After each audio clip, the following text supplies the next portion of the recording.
भविष्य पुराण। एक परिचय। भारतीय वाङ्मय में पुराणों का एक विशिष्ट स्थान है।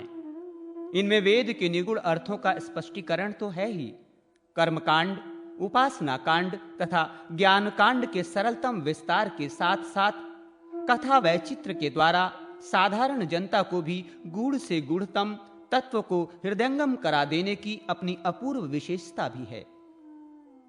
इस युग में धर्म की रक्षा और भक्ति के मनोरम विकास का जो यत्किंचित दर्शन हो रहा है, उसका समस्त श्रेय पुराण साहित्य को ही है। वस्तुतः भारतीय संस्कृति और साधना के क्षेत्र में कर्म, ज्ञान और भक्ति का मूल स्रोत वेद या श्रुति को ही माना गया है।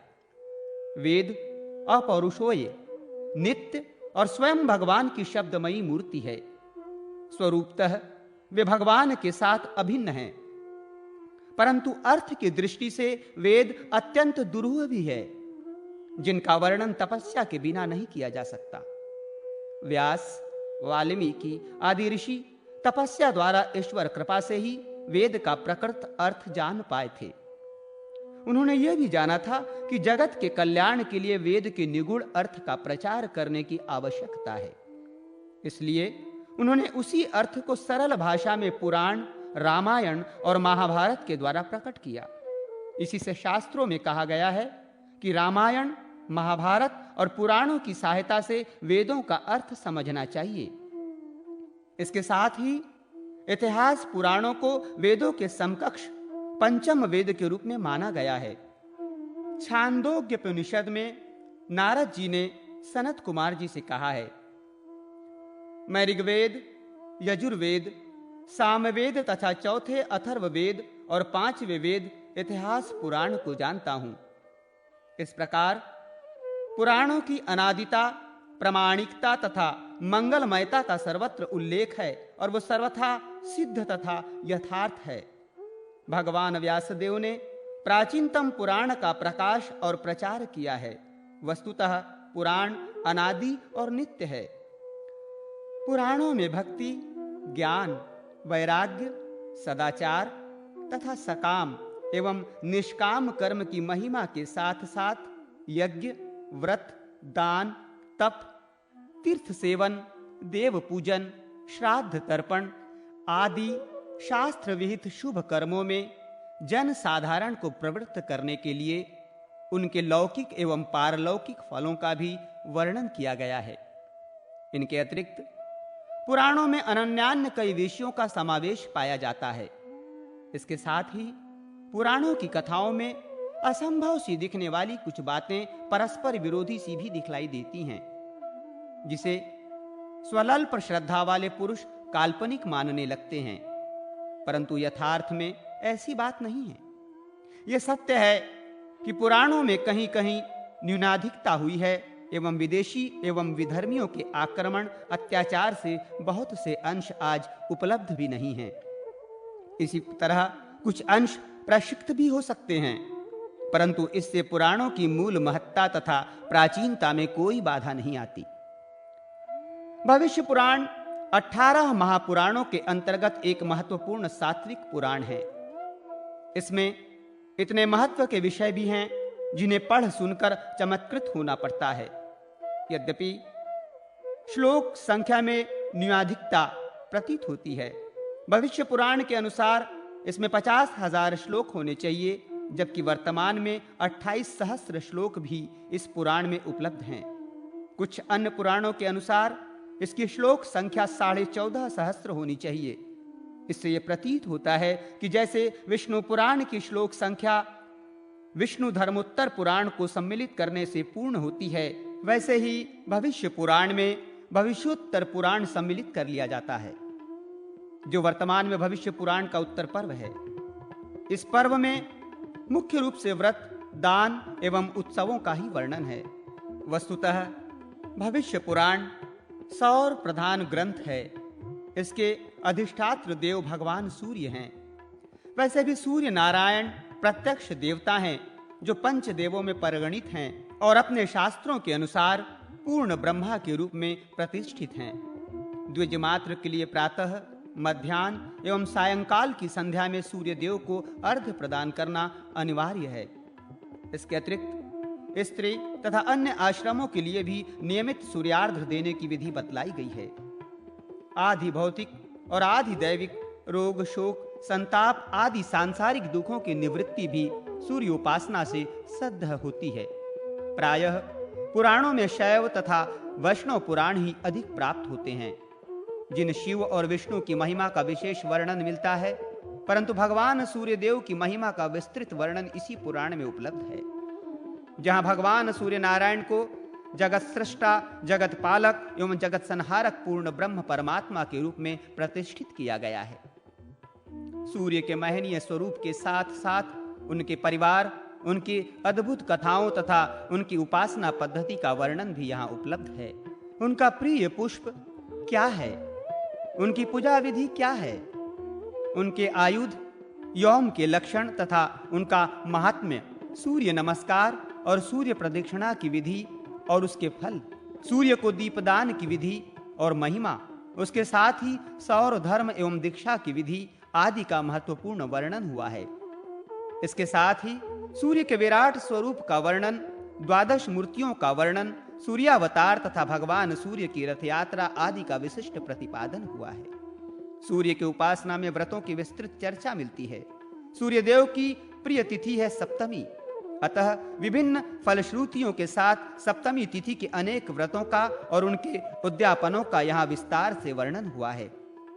अनेक सौर तीर्थों के भी वर्णन मिलते हैं। सूर्य उपासना में भाव शुद्धि की आवश्यकता पर विशेष बल दिया गया है, यह इसकी मुख्य बात है। इसके अतिरिक्त ब्रह्मा, गणेश, कार्तिकीय तथा अग्नि आदि देवों का भी वर्णन किया है। विभिन्न तिथियों और नक्षत्रों के अधिष्ठात देवताओं तथा उनकी पूजा के फल का भी वर्णन मिलता है। इसके साथ ही ब्रह्म पर्व में ब्रह्मचारी धर्म का निरूपण, गृहस्थ धर्म का निरूपण, माता पिता तथा अन्य गुरुजनों की महिमा का वर्णन, उनको अभिवादन करने की विधि, उपनयन, विवाह आदि संस्कारों का वर्णन, स्त्री पुरुषों के सामुद्रिक शुभाशुभ लक्षण, स्त्रियों के कर्तव्य, धर्म, सदाचार और उत्तम व्यवहार की बातें, स्त्री पुरुषों के पारस्परिक व्यवहार, पंच महायज्ञों का वर्णन, बलिवैश्व देव, अतिथि सत्कार, श्राद्धों के विविध भेद, मातृ पितृ श्राद्ध आदि उपादेय विषयों पर विशेष रूप से विवेचन हुआ है। इस पर्व में नाग पंचमी व्रत की कथा का भी उल्लेख मिलता है, जिसके साथ नागों की उत्पत्ति, सर्पों के लक्षण, स्वरूप और विभिन्न जातियां, सर्पों के काटने के लक्षण, उनके विष का वेग और उनकी चिकित्सा आदि का विशिष्ट वर्णन यहाँ उपलब्ध है। इस पर्व की विशेषता यह है कि इसमें व्यक्ति के उत्तम आचरण को ही विशेष प्रमुखता दी गई है। कोई भी व्यक्ति कितना भी विद्वान, वेदाध्यायी, संस्कारी और उत्तम जाति का क्यों न हो, यदि उसके आचरण श्रेष्ठ, उत्तम नहीं है तो वो श्रेष्ठ पुरुष नहीं कहा जा सकता। लोक में श्रेष्ठ और उत्तम पुरुष वे ही हैं जो सदाचारी और सतपथगामी हैं। भविष्य पुराण में ब्राह्य पर्व के बाद मध्यम पर्व का प्रारंभ होता है, जिसमें सृष्टि तथा 7 उद्धर्व एवं 7 पाताल लोकों का वर्णन हुआ है। ज्योतिष चक्र तथा भूगोल के वर्णन भी मिलते हैं। इस पर्व में नरकगामी मनुष्यों के 26 दोष बताए गए हैं, जिन्हें त्याग कर शुद्धता पूर्वक मनुष्य को इस संसार में रहना चाहिए। पुराणों के श्रवण की विधि तथा पुराण वाचक की महिमा का वर्णन भी यहाँ प्राप्त होता है। पुराणों को श्रद्धा भक्ति पूर्वक सुनने से ब्रह्म हत्या आदि अनेक पापों से मुक्ति मिलती है। जो प्रातः, रात्रि तथा सायं पवित्र होकर पुराणों का श्रवण करता है, उस पर ब्रह्मा, विष्णु और शिव प्रसन्न हो जाते हैं। इस पर्व में इष्टापूर्त कर्म का निरूपण अत्यंत समारोह के साथ किया गया है। जो कर्म ज्ञान साध्य है तथा निष्काम भाव पूर्वक किए गए कर्म और स्वाभाविक रूप से अनुरागा भक्ति से रूप में किए गए हरि स्मरण आदि श्रेष्ठ कर्म अंतर्वेदी कर्मों के अंतर्गत आते हैं। देवता की स्थापना और उनकी पूजा, कुआं, पोखरा, तालाब, बावली आदि खुदवाना, वृक्षारोपण, देवालय, धर्मशाला, उद्यान आदि लगवाना तथा गुरुजनों की सेवा और उनको संतुष्ट करना, ये सब बहिर्वेदी पूर्त कर्म हैं।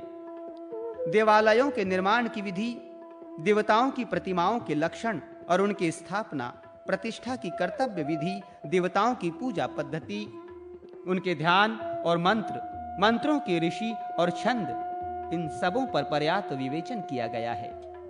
पाषाण, काष्ठ, मृत्तिका, ताम्र, रत्न एवं अन्य श्रेष्ठ धातुओं से बनी उत्तम लक्षणों से युक्त प्रतिमा का पूजन करना चाहिए। घर में प्रायः 8 अंगुल तक ऊंची मूर्ति का पूजन करना श्रेयकर माना गया है।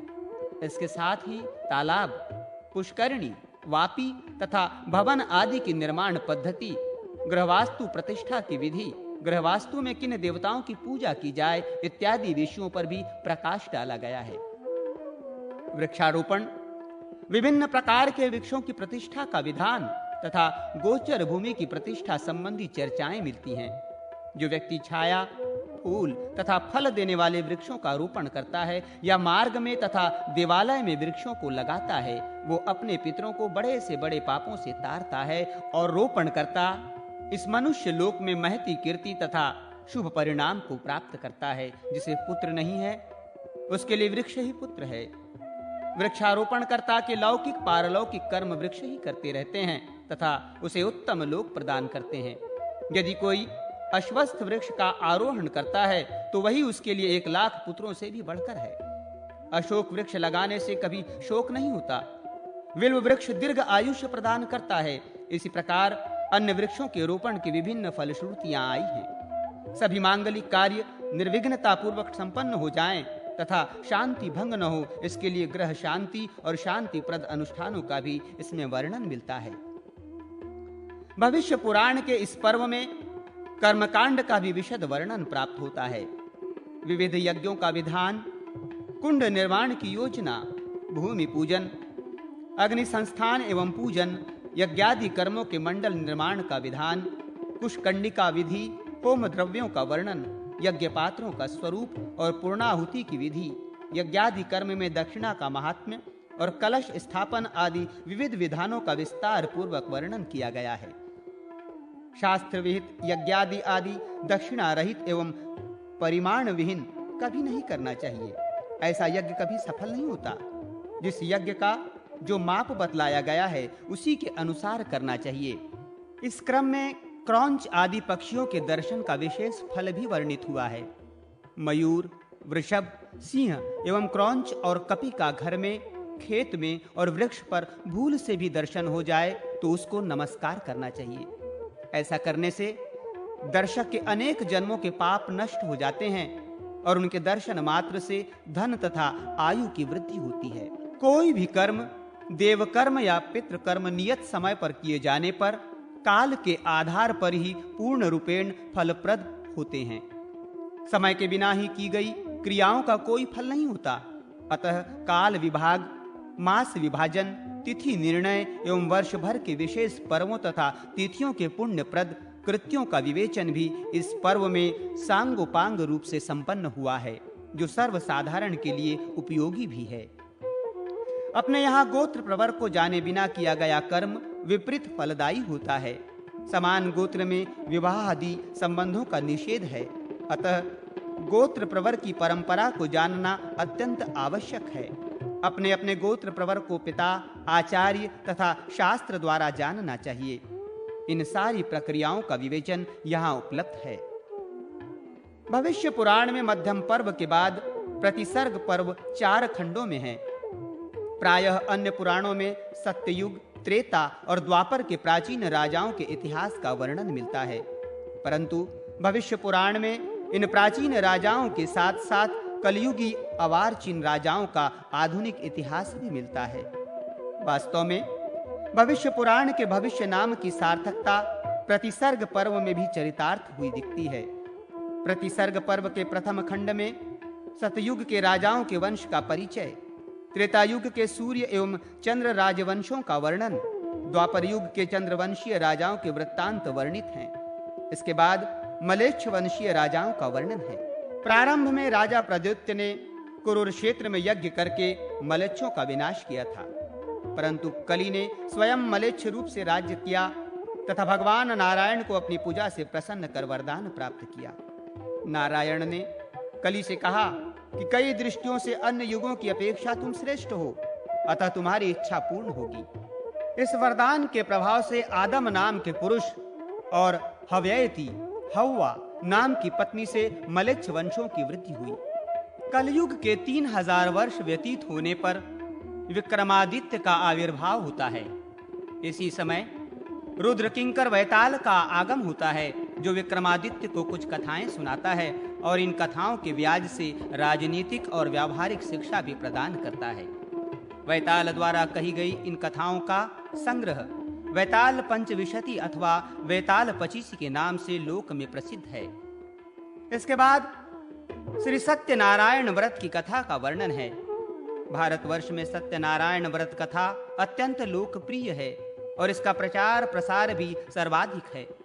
भारतीय सनातन परंपरा में किसी भी मांगलिक कार्य का प्रारंभ भगवान गणपति के पूजन से एवं उस कार्य की पूर्णता भगवान सत्यनारायण के कथा श्रवण से प्रायः समझी जाती है। भविष्य पुराण के प्रतिसर्ग पर्व में भगवान सत्यनारायण व्रत कथा का उल्लेख 6 अध्यायों में प्राप्त है। ये कथा स्कंद पुराण की प्रचलित कथा से मिलती जुलती होने पर भी विशेष रोचक एवं श्रेष्ठ प्रतीत होती है। वास्तव में इस मायामय संसार की वास्तविक सत्ता तो है ही नहीं। ना सतो विद्यते भावो ना भावो विद्यते सतः। परमेश्वर ही त्रिकाल बाधित सत्य है और एकमात्र वही ध्येय, ज्ञेय और उपास्य है। ज्ञान वैराग्य और अनन्य भक्ति के द्वारा वही साक्षात्कार करने योग्य है। वस्तुतः सत्यनारायण व्रत का तात्पर्य उन शुद्ध सच्चिदानंद परमात्मा की आराधना से ही है। निष्काम उपासना से सत्य स्वरूप नारायण की प्राप्ति हो जाती है। अतः श्रद्धा भक्ति पूर्व पूजन, कथा श्रवण एवं प्रसाद आदि के द्वारा उन सत्य स्वरूप पर ब्रह्म परमात्मा भगवान सत्यनारायण की उपासना से लाभ उठाना चाहिए। इस खंड के अंतिम अध्यायों में पितृ शर्मा और उनके वंश में उत्पन्न होने वाले व्याडी, मीमांसक, पाणिनि और वररुचि आदि की रोचक कथाएं प्राप्त होती है। इस प्रकरण में ब्रह्मचारी धर्म की विभिन्न व्याख्याएं करते हुए ये कहा गया है कि जो गृहस्थ धर्म में रहता हुआ पितरों, देवताओं और अतिथियों का सम्मान करता है और इंद्रिय संयम पूर्वक ऋतुकाल में ही भार्या का उपगमन करता है, वही मुख्य ब्रह्मचारी है। पाणिनि की तपस्या से प्रसन्न होकर भगवान सदाशिव शंकर ने अ, ई, उ, उण, रलक इत्यादि 14 माहेश्वर सूत्रों को वर रूप में प्रदान किया, जिसके कारण उन्होंने व्याकरण शास्त्र का निर्माण कर महान लोकोपकार किया। तदनंतर बोपदेव के चरित्र का प्रसंग तथा श्रीमद् भागवत के महात्म का वर्णन, श्री दुर्गा सप्तशती के महात्म में व्याधकर्मा की कथा, मध्यम चरित्र के महात्म में कात्यायन तथा मगध के राजा महानंद की कथा और उत्तर चरित्र की महिमा के प्रसंग में योगाचार्य महर्षि पंतजलि के चरित्र का रोचक वर्णन हुआ है। भविष्य पुराण के प्रतिसर्ग पर्व का तीसरा खंड रामांश और कृष्णांश अर्थात आल्हा और उद्दल, उदय सिंह के चरित्र तथा जयचंद्र एवं पृथ्वीराज चौहान की वीर गाथाओं से परिपूर्ण है। इधर भारत में जागनिक, भाट रचित आल्हा का वीर काव्य बहुत प्रचलित है। इसके बुंदेलखंडी, भोजपुरी आदि कई संस्करण हैं, जिनमें भाषाओं का थोड़ा थोड़ा भेद है। इन कथाओं का मूल ये प्रतिसर्ग पर्व ही प्रतीत होता है। प्रायः ये कथाएं लोकरंजन के अनुसार अतिशयोक्तिपूर्ण सी प्रतीत होती हैं, किंतु ऐतिहासिक दृष्टि से महत्व की भी हैं। इस खंड में राजा शालीवाहन तथा ईशा मसीह की कथा भी आई है। एक समय शकाधीश शालीवाहन ने हिमशिखर पर गौर वर्ण के एक सुंदर पुरुष को देखा, जो श्वेत वर्ण धारण किए था। शकराज की जिज्ञासा करने पर उस पुरुष ने अपना परिचय देते हुए अपना नाम ईशा मसीह बताया, साथ ही अपने सिद्धांतों का भी संक्षेप में वर्णन किया। शालीवाहन के वंश में अंतिम 10वें राजा भोजराज हुए, जिनके साथ महामद की कथा का भी वर्णन मिलता है। राजा भोज ने मरुस्थल मदीन में स्थित महादेव का दर्शन किया तथा भक्तिभाव पूर्वक पूजन स्तुति की।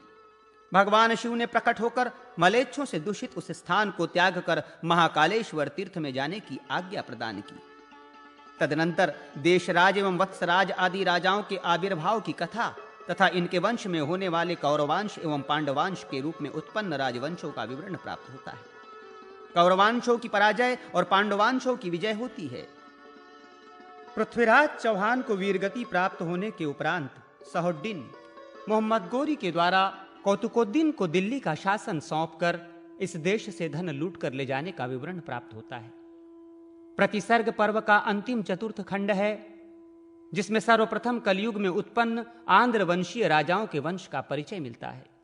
तदनंतर राजपुताना तथा दिल्ली नगर के राजवंशों का इतिहास प्राप्त होता है।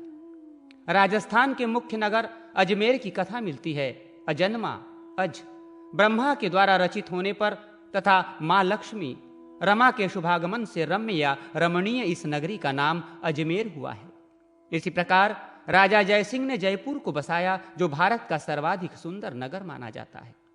कृष्ण वर्मा के पुत्र उदय ने उदयपुर नामक नगर बसाया, जिसका प्राकृतिक सौंदर्य आज भी दर्शनीय है। कान्यकुंज नगर की कथा भी अद्भुत है। राजा प्रणय की तपस्या से भगवती शारदा प्रसन्न होकर कन्या रूप से वेणुवादन करती हुई आती है। उस कन्या ने वरदान रूप में यह नगर राजा प्रणय को प्रदान किया, जिस कारण इसका नाम कान्यकुंज पड़ा। इसी प्रकार चित्रकूट का निर्माण भी भगवती के प्रसाद से ही हुआ। इस स्थान की विशेषता यह है कि यह देवताओं का प्रिय नगर है, जहां कली का प्रवेश नहीं हो सकता, इसलिए इसका नाम कलिंजर भी कहा गया है। इसी प्रकार बंगाल के राजा भोगवर्मा के पुत्र कालीवर्मा ने महाकाली की उपासना की। भगवती काली ने प्रसन्न होकर पुष्पों और कलियों की वर्षा की, जिससे एक नगर सुंदर नगर उत्पन्न हुआ, जो कलिकातापुरी कलकत्ता के नाम से प्रसिद्ध हुआ। चारों वर्णों की उत्पत्ति की कथा तथा चारों युगों में मनुष्यों की आयु का निरूपण और फिर आगे चलकर दिल्ली नगर पर पठानों का शासन, तैमूर लंग के द्वारा भारत पर आक्रमण करने और लूटने की क्रिया का वर्णन भी इसमें प्राप्त होता है। कलयुग में अवतीर्ण होने वाले विभिन्न आचार्यों, संतों और भक्तों की कथाएं भी यहाँ उपलब्ध हैं। श्री शंकराचार्य, श्री रामानंदाचार्य, निम्बादित्य, श्रीधर स्वामी, श्री विष्णु स्वामी, वाराह मिहिर, भट्टोजी दीक्षित, धन्वंतरी, कृष्ण चैतन्य देव, श्री रामानुज, श्री मध्व एवं गोरखनाथ आदि का विस्तृत चरित्र यहाँ वर्णित है। प्रायः ये सभी सूर्य के तेज एवं अंश से ही उत्पन्न बताए गए हैं।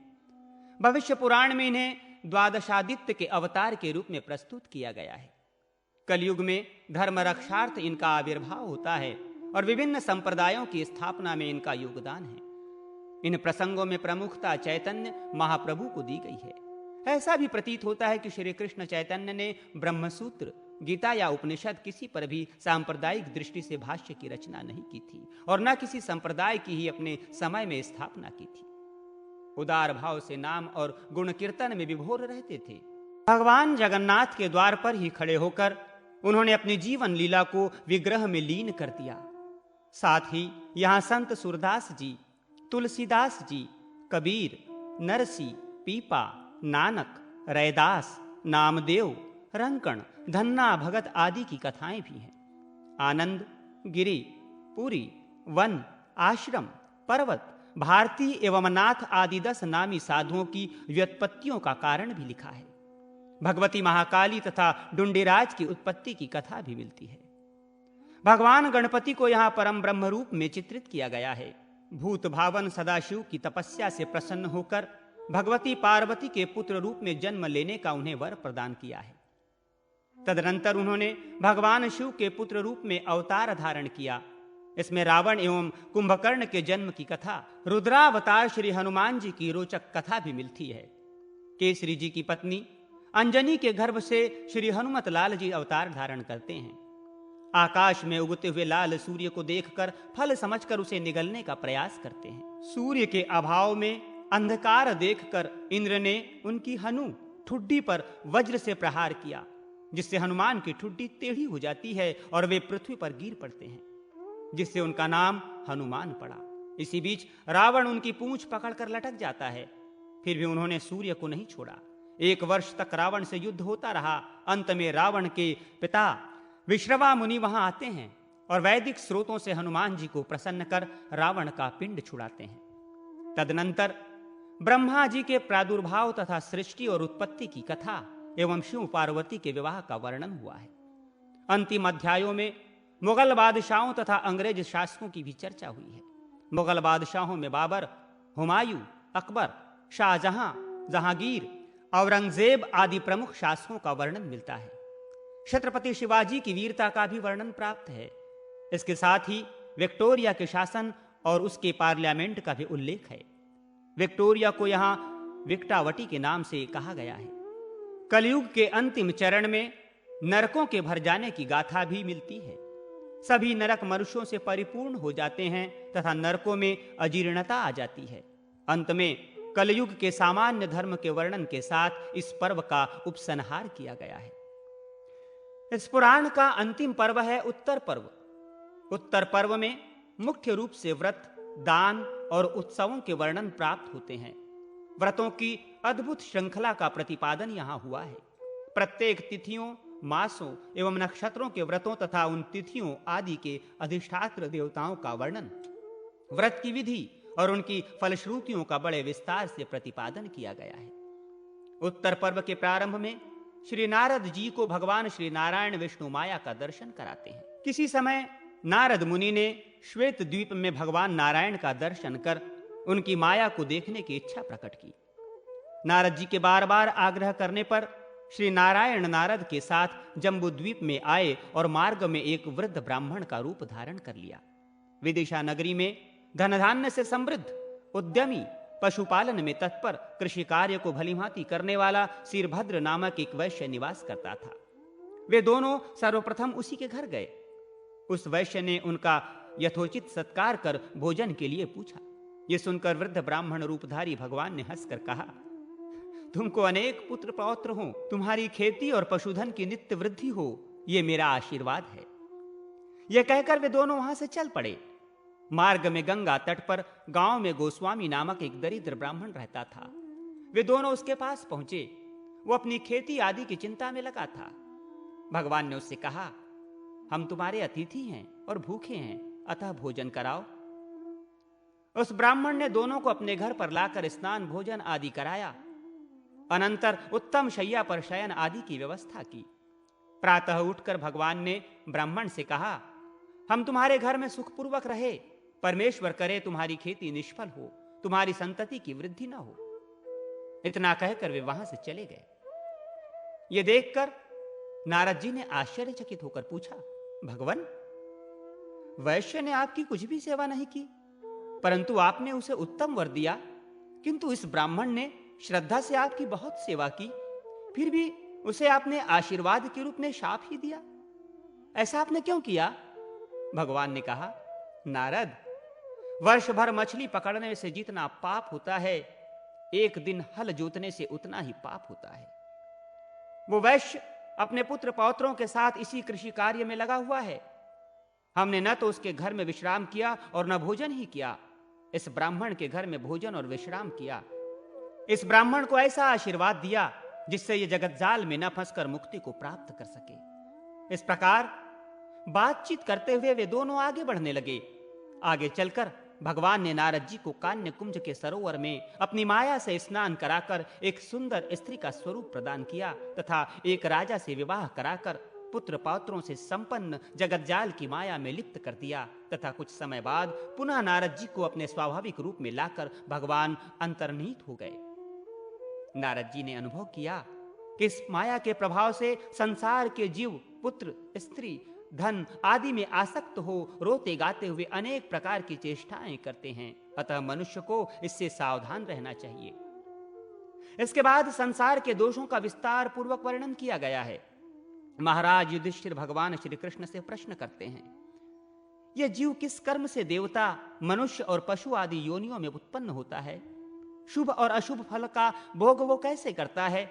इसका उत्तर देते हुए भगवान श्री कृष्ण कहते हैं कि उत्तर कर्मों से देव योनि, मिश्र कर्म से मनुष्य योनि और पाप कर्म से पशु योनि आदि योनियों में जन्म होता है। धर्म और अधर्म के निश्चय में श्रुति ही प्रमाण है। पाप से पाप योनि और पुण्य से पुण्य योनि प्राप्त होती है। वस्तुतः संसार में कोई सुखी नहीं है। प्रत्येक प्राणी को एक दूसरे से भय बना रहता है। ये कर्ममय शरीर जन्म से लेकर अंत तक दुखी ही है। जो पुरुष जितेंद्रिय है और व्रत, दान तथा उपवास आदि में तत्पर रहते हैं, वे ही सदा सुखी रहते हैं। तदनंतर यहां भगवान श्री कृष्ण के द्वारा विविध प्रकार के पाप एवं पुण्य कर्मों का फल बताया गया है। अधम कर्म को ही पाप और अधर्म कहते हैं। स्थूल, सूक्ष्म, अति सूक्ष्म आदि भेदों द्वारा करोड़ों प्रकार के पाप हैं, पर यहां बड़े बड़े पापों का संक्षेप में वर्णन किया गया है। पर स्त्री का चिंतन, दूसरे का अनिष्ट चिंतन और अकार्य कुकर्म में अभिनिवेश, ये 3 प्रकार के मानस पाप हैं। अनियंत्रित प्रलाप, अप्रिय, असत्य, परनिंदा और पशुनता अर्थात चुगली, ये 5 वाचिक पाप हैं। अभक्ष भक्षण, हिंसा, मिथ्या काम सेवन, असंयमित जीवन व्यतीत करना और परधन हरण, ये 4 कायिक पाप हैं। इन 12 कर्मों के करने से नरक की प्राप्ति होती है। इसके साथ ही जो पुरुष संसार रूपी सागर से उद्धार करने वाले भगवान सदाशिव अथवा भगवान विष्णु से द्वेष रखते हैं, वे घोर नरक में पड़ते हैं। ब्रह्महत्या, सुरापान, सुवर्ण की चोरी और गुरुपत्नी गमन, ये 4 महापातक हैं। इन पातकों को करने वालों के संपर्क में रहने वाला 5वां महापात की गिना जाता है। ये सभी नरक में जाते हैं।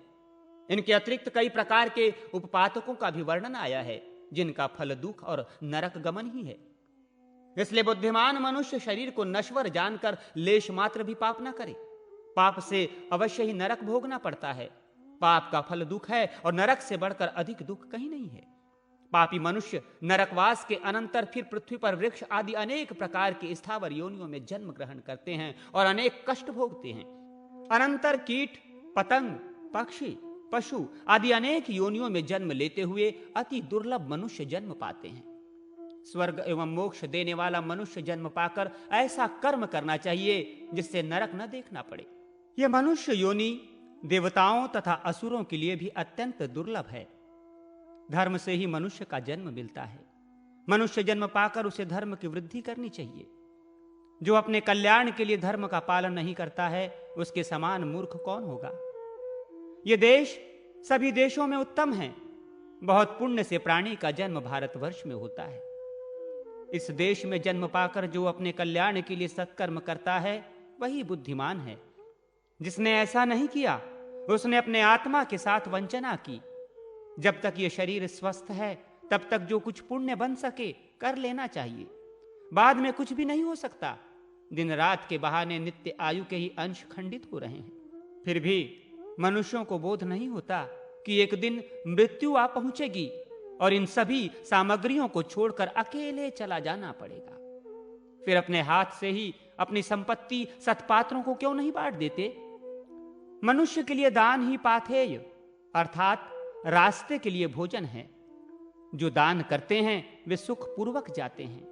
दानहीन मार्ग में अनेक दुख पाते हैं, भूखे मरते जाते हैं। इन सब बातों को विचार कर पुण्य कर्म ही करना चाहिए।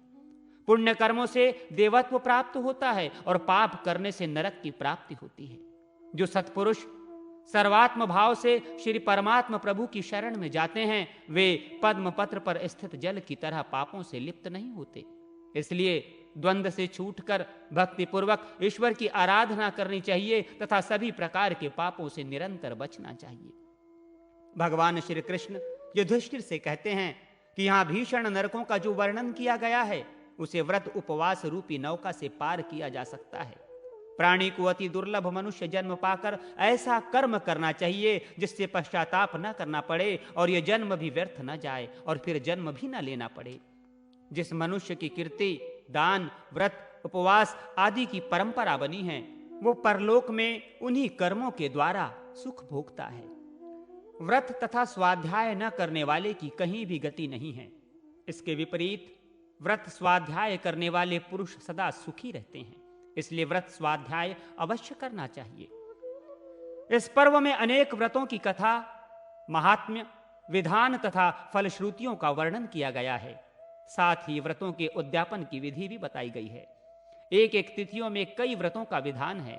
जैसे प्रतिपदा तिथि में तिलक व्रत, अशोक व्रत, कोकिला व्रत, बृहत प्रोव्रत आदि का वर्णन हुआ है। इसी प्रकार जातिस्मर भ्रदव्रत, यम द्वितीया, मधुक्र तृतीया, हरकाली व्रत, ललिता तृतीया व्रत, अवयोग तृतीया व्रत, उमा महेश्वर व्रत, सौभाग्य शयन, अनंत तृतीया, रस कल्याणी, तृतीया व्रत और अक्षय तृतीया आदि अनेक व्रत तृतीया तिथि में ही वर्णित है। इसी प्रकार गणेश चतुर्थी, श्री पंचमी व्रत कथा, विशोष षष्ठी, कमल षष्ठी, मंदार षष्ठी, विजया सप्तमी, मुक्ताभरण सप्तमी, कल्याण सप्तमी, शर्करा सप्तमी, शुद्ध सप्तमी तथा अचला सप्तमी आदि अनेक सप्तमी व्रतों का वर्णन हुआ है। तदनंतर बुद्धाष्टमी, श्री कृष्ण जन्माष्टमी, दुर्वा की उत्पत्ति एवं दुर्वाष्टमी, अनधाष्टमी, श्री वृक्ष नवमी, ध्वज नवमी, आशा दशमी आदि व्रतों का निरूपण हुआ है। द्वादशी तिथि में तारक द्वादशी, अरण्य द्वादशी, गोवत्स द्वादशी, देवशयनी एवं देवोत्थानी द्वादशी, निराजन द्वादशी, मल्ल द्वादशी, विजय श्रवण द्वादशी, गोविंद द्वादशी, अखंड द्वादशी, धरणी व्रत, वाराह द्वादशी, विशोक द्वादशी, विभूति द्वादशी, मदन द्वादशी आदि अनेक द्वादशी व्रतों का निरूपण हुआ है। त्रयोदशी तिथि के अंतर्गत अबाधक व्रत, दौर्य भाग्य दौरगंधक नाशक व्रत, धर्मराज का समाराधन व्रत, यमादर्शन त्रयोदशी, अनंग त्रयोदशी व्रत का विधान और उसके फल के वर्णन लिखे हैं। चतुर्दशी तिथि में पाली व्रत एवं रंभा कदली व्रत, शिव चतुर्दशी व्रत में महर्षि अंगिरा का आख्यान, अनंत चतुर्दशी व्रत, श्रवणिका व्रत, नक्त व्रत, फलत्याग चतुर्दशी व्रत आदि विभिन्न व्रतों का निरूपण हुआ है। तदनंतर अमावास्या में श्राद्ध तर्पण की महिमा का वर्णन, पूर्णमासी व्रतों का वर्णन जिसमें वैशाखी, कार्तिकी और माघी पूर्णिमा की विशेष महिमा का वर्णन, सावित्री व्रत कथा, कृतिका व्रत के प्रसंग में रानी कलिंग भद्रा का आख्यान, मनोरम पूर्णिमा तथा अशोक पूर्णिमा की व्रत विधि आदि विभिन्न व्रतों और आख्यानों का वर्णन किया गया है। तिथियों के व्रतों के निरूपण के अनंतर नक्षत्रों और मासों के व्रत कथाओं का वर्णन हुआ है। अनंत व्रत महात्म्य में कार्तवीर्य के आविर्भाव का वृत्तांत आया है। मास नक्षत्र व्रत के महात्म्य में सांभरायणी की कथा, प्रायश्चित रूप संपूर्ण व्रत का विधान, वृत्तांक, वैगन, त्याग व्रत एवं ग्रह नक्षत्र व्रत की विधि, शनैश्वर व्रत में महामुनि वैपलादाक का आख्यान, संक्रांति व्रत में उद्यापन की विधि, भद्रा विष्टि व्रत तथा भद्रा के आविर्भाव की कथा, चंद्र, शुक्र तथा बृहस्पति को अर्घ देने की विधि आदि के वर्णन हुए हैं। इस पर्व के 121वें अध्याय में विविध प्रकीर्ण व्रत के अंतर्गत प्रायः 85 व्रतों का उल्लेख आता है।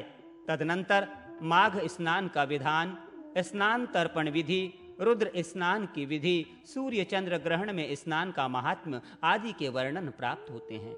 मृत्यु से पूर्व अर्थात मरणासन्न गृहस्थ पुरुष को शरीर का त्याग किस प्रकार करना चाहिए, इसका बड़ा ही सुंदर विवेचन यहाँ 126वें अध्याय में हुआ है।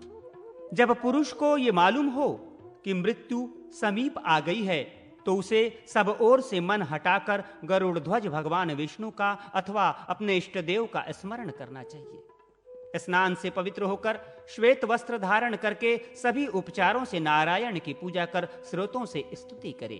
अपने शक्ति के अनुसार गाय, भूमि, सुवर्ण, वस्त्र, अन्न आदि का दान करे और बंधु, पुत्र, मित्र, स्त्री, क्षेत्र, धन धान्य आदि पशु आदि से चित्त हटाकर ममत्व का सर्वथा परित्याग कर दे। मित्र, शत्रु, उदासीन, अपने और पराये लोगों के उपकार और अपकार के विषय में विचार न करता हुआ अपने मन को पूर्ण शांत कर ले। जगत गुरु भगवान विष्णु के अतिरिक्त मेरा कोई बंधु नहीं है। इस प्रकार सब कुछ छोड़कर सर्वेश्वर भगवान अच्युत को हृदय में धारण करके निरंतर वासुदेव के नाम का स्मरण कीर्तन करता रहे और जब मृत्यु अत्यंत समीप आ जाए तो दक्षिणाग्र कुशा बिछाकर पूर्व अथवा उत्तर की ओर सिर कर शयन करे और परमात्मा प्रभु से यह प्रार्थना करे कि हे भगवान, हे जगन्नाथ, मैं आपका ही हूं, आप शीघ्र मुझ में निवास करें। वायु एवं आकाश की भांति मुझ में और आप में कोई अंतर न रहे। मैं आपको अपने सामने देख रहा हूं, आप ही मुझे देखें। इस प्रकार भगवान विष्णु को प्रणाम करे और उनका दर्शन करे। जो अपने इष्ट देव का अथवा भगवान विष्णु का ध्यान कर प्राण त्याग करता है उसके सब पाप छूट जाते हैं और वो भगवान में लीन हो जाता है। मृत्यु काल में यदि इतना करना संभव न हो तो सबसे सरल उपाय यह है कि चारों तरफ से चित्तवृत्ति हटाकर गोविंद का स्मरण करते हुए प्राण त्याग करना चाहिए। क्योंकि व्यक्ति जिस जिस भाव से स्मरण कर प्राण त्याग करता है उसे वही भाव प्राप्त होता है। अतः सब प्रकार से निवृत्त होकर वासुदेव का स्मरण और चिंतन करना ही श्रेयकर है। इसी प्रसंग में भगवान के चिंतन ध्यान के स्वरूप पर भी प्रकाश डाला गया है, जो साधकों के लिए अत्यंत उपयोगी और जानने योग्य है। महर्षि मार्कंडेय जी द्वारा 4 प्रकार के ध्यान का विवेचन किया गया है। राज्य, उपभोग, शयन, भोजन, वाहन, मणि, स्त्री, गंध, माल्य, वस्त्र, आभूषण आदि में यदि अत्यंत मोह के कारण उसका चिंतन स्मरण बना रहता है तो वह मोहजन्य आद्य ध्यान कहा गया है।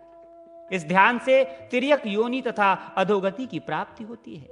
दया के अभाव में यदि जलाने, मारने, तड़पाने, किसी के ऊपर प्रहार करने की इच्छा रहती हो तो ऐसी क्रियाओं में जिसका मन लगा हो उसे रौद्र ध्यान कहा गया है।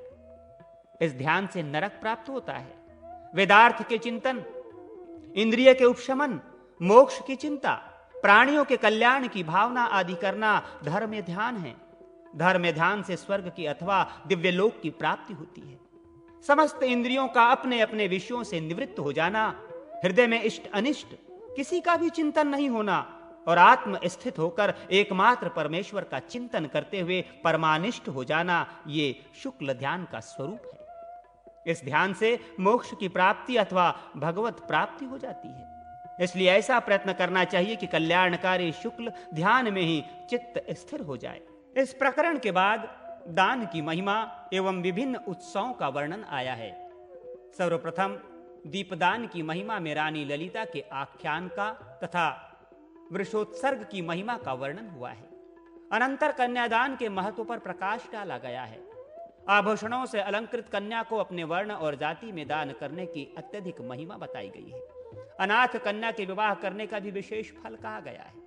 इस पर्व में धेनुदान का विशद वर्णन प्राप्त होता है। कई प्रकार की धेनुओं के दान का प्रकरण आया है। प्रत्यक्ष धेनु, तिल धेनु, जल धेनु, धृत धेनु, लवण धेनु, कांचन धेनु, रत्न धेनु आदि के वर्णन मिलते हैं। इसके अतिरिक्त कपिला दान, महिषी दान, भूमि दान, सवर्ण पंक्ति दान, गृहदान, अन्नदान, विद्यादान, तुला पुरुष दान, हिरण्यगर्भ दान, ब्रह्मांड दान, कल्प वृक्ष कल्पलता दान, गजरथाश्वर रथ दान, काल पुरुष दान, सप्त सागर दान, महाभूत घटा दान, शय्या दान, हेमहस्ती रथ दान, विश्वचक्र दान, नक्षत्र दान, तिथि दान, धान्य पर्वत दान, लवण पर्वत दान, गुड़ाचल दान, हेमाचल दान, तिलाचल दान, कार्पासाचल दान, धृताचल दान, रत्नाचल दान, रौप्याचल दान तथा शर्कराचल दान आदि दानों की विधियां विस्तार पूर्वक निरूपित हुई हैं। भारतीय संस्कृति में उत्सवों का विशेष महत्व है। विभिन्न तिथियों पर तथा पर्वों पर विभिन्न प्रकार से उत्सवों को मनाया जाता है और सभी उत्सवों की अलग अलग महिमा भी है। यहाँ इन उत्सवों का भी वर्णन हुआ है। होलिकात्सव, दीपमालोत्सव, रक्षाबंधन, महानवमी उत्सव, इंद्रध्वजोत्सव आदि मुख्य रूप से वर्णित है। होलिकोत्सव में ढोंढा की कथा मिलती है। इन उत्सवों के अतिरिक्त कोटि होम, नक्षत्र होम, गणनाथ शांति आदि के विधान भी दिए गए हैं। भविष्य पुराण में व्रत और दान आदि के प्रकरण में जो फलश्रुतियां दी गई हैं वे मुख्यतः इहलोक और परलोक में दुखों की निवृत्ति तथा भोगेश्वर्य और स्वर्ग आदि लोकों की प्राप्ति से ही संबंधित है। सामान्यतः मनुष्य को जीवन में 2 बातें प्रभावित करती हैं, एक तो दुखों का भय और दूसरा सुख का प्रलोभन। इन दोनों के लिए मनुष्य कुछ भी करने को तत्पर रहता है। परमात्मा प्रभु में हमारी आस्था एवं विश्वास जागृत हो और हमारे संबंध भगवान से स्थापित हो, इसके लिए अपने शास्त्रों और पुराणों में लौकिक तथा पारलौकिक कामनाओं की सिद्धि के लिए फलश्रुतियां विशेष रूप से प्रदर्शित हुई हैं। वास्तव में दुखों के भय से तथा स्वर्ग आदि सुखों के प्रलोभन से जब मानव एक बार व्रत, दान आदि सत्कर्मों की ओर प्रवृत्त हो जाता है और उसमें उसे सफलता के साथ आनंद की अनुभूति होने लगती है, तो आगे चलकर यह सत्कर्म भी उसका स्वभाव और व्यसन बन जाता है। और जब भी भगवत कृपा से सत्संग आदि के द्वारा उसे वास्तविक तत्व का ज्ञान हो जाता है अथवा मानव जीवन के मुख्य उपदेश को वो जान लेता है तो फिर भगवत प्राप्ति में देर नहीं लगती। वस्तुतः मानव जीवन का मुख्य उपदेश भगवत प्राप्ति ही है और भगवत प्राप्ति निष्काम उपासना से ही संभव है। यहाँ व्रत दान आदि के प्रकरण में जो फलश्रुतियां आई हैं वे लौकिक एवं पारलौकिक कामनाओं की सिद्धि में तो समर्थ हैं ही, यदि निष्काम भाव से भगवत प्रीत्यर्थ इनका अनुष्ठान किया जाए तो वे जन्म मरण के बंधन से मुक्त होकर भगवत प्राप्ति कराने में भी पूर्ण समर्थ हैं। अतः कल्याणकामी पुरुषों को ये व्रत दान आदि कर्म भगवत प्रीत्यर्थ निष्काम रूप में ही करने चाहिए।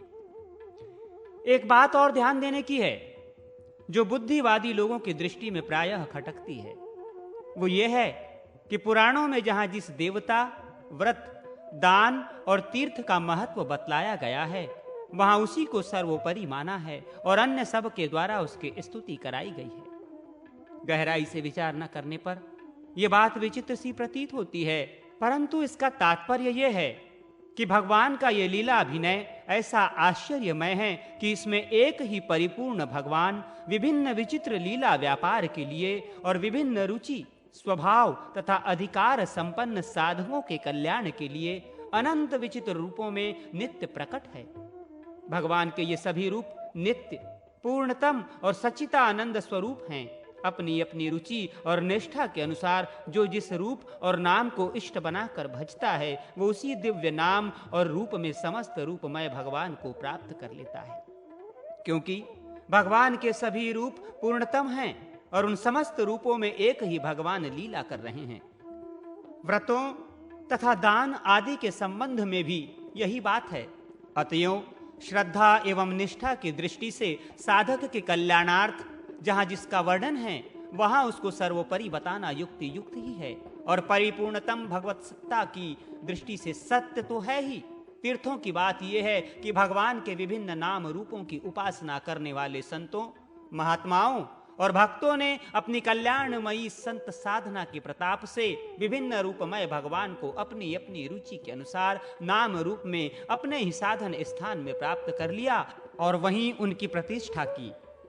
एक ही भगवान अपने पूर्णतम स्वरूप शक्ति के साथ अनंत स्थानों में अनंत नाम रूपों में प्रतिष्ठित हुए। भगवान के प्रतिष्ठा स्थान ही तीर्थ हैं जो श्रद्धा, निष्ठा और रुचि के अनुसार सेवन करने वाले को यथा योग्य फल देते हैं। यही तीर्थ रहस्य है। इस दृष्टि से प्रत्येक तीर्थ को सर्वोपरि बतलाना सर्वथा उचित ही है। सब एक हैं, इसकी पुष्टि तो इसी से भली भांति हो जाती है कि शैव कहे जाने वाले पुराणों में विष्णु की और वैष्णव पुराण में शिव की महिमा गाई गई है तथा दोनों को एक बताया गया है। इसी प्रकार अन्य पुराण विशेष के विशिष्ट प्रधान देव ने अपने ही श्रीमुख से अन्य पुराणों के प्रधान देवता को अपना ही स्वरूप बतलाया है। ये भविष्य पुराण सौर पुराण है जिसमें भगवान सूर्य नारायण की अनंत महिमा का वर्णन प्राप्त होता है, परंतु इसी पुराण के अंत में अध्याय 205 में सदाचार का निरूपण हुआ है। इसमें यह बात आई है, भगवान श्री कृष्ण युधिष्ठिर से कहते हैं, हमने व्रतों में अनेक देवताओं का पूजन आदि कहा, परंतु वास्तव में इन देवों में कोई भेद नहीं। जो ब्रह्मा है वही विष्णु, जो विष्णु है वही शिव है, जो शिव है वही सूर्य है, जो सूर्य है वही अग्नि, जो अग्नि है वही कार्तिकेय, जो कार्तिकेय है वही गणपति, अर्थात इन देवताओं में कोई भेद नहीं। इसी प्रकार गौरी, लक्ष्मी, सावित्री आदि शक्तियों में भी भेद का लेश नहीं। चाहे जिस देवी देवता के उपदेश से व्रत करें पर भेद बुद्धि न रखें, क्योंकि सब जगत शिव शक्तिमय है। किसी देवता का आश्रय लेकर नियम व्रत आदि करें, परंतु जितने व्रत दान आदि बताए गए हैं वे सब आचार युक्त पुरुष के सफल होते हैं। आचारहीन पुरुष को वेद पवित्र नहीं करते, चाहे उसने 6 अंगों सहित क्यों न पढ़ा हो। जिस भांति पंख जमने पर पक्षियों के बच्चे घोंसले को छोड़कर उड़ जाते हैं, उसी भांति आचारहीन पुरुष को वेद भी मृत्यु के समय त्याग देते हैं। जैसे अशुद्ध पात्र में जल अथवा श्वान के चर्म में दुग्ध रखने से अपवित्र हो जाता है, उसी प्रकार आचारहीन में स्थित शास्त्र भी व्यर्थ है। आचार ही धर्म और कुल का मूल है। जिन पुरुषों में आचार होता है वे ही सत्पुरुष कहलाते हैं। सत्पुरुषों का जो आचरण है उसी का नाम सदाचार है। जो पुरुष अपना कल्याण चाहे उसे अवश्य ही सदाचारी होना चाहिए। भविष्य पुराण में इन्हीं सब विषयों का प्रतिपादन बड़े समारोह से संपन्न हुआ है। पाठकों की सुविधा के लिए पुराण का एक विहंगमावलोकन यहां प्रस्तुत किया गया है।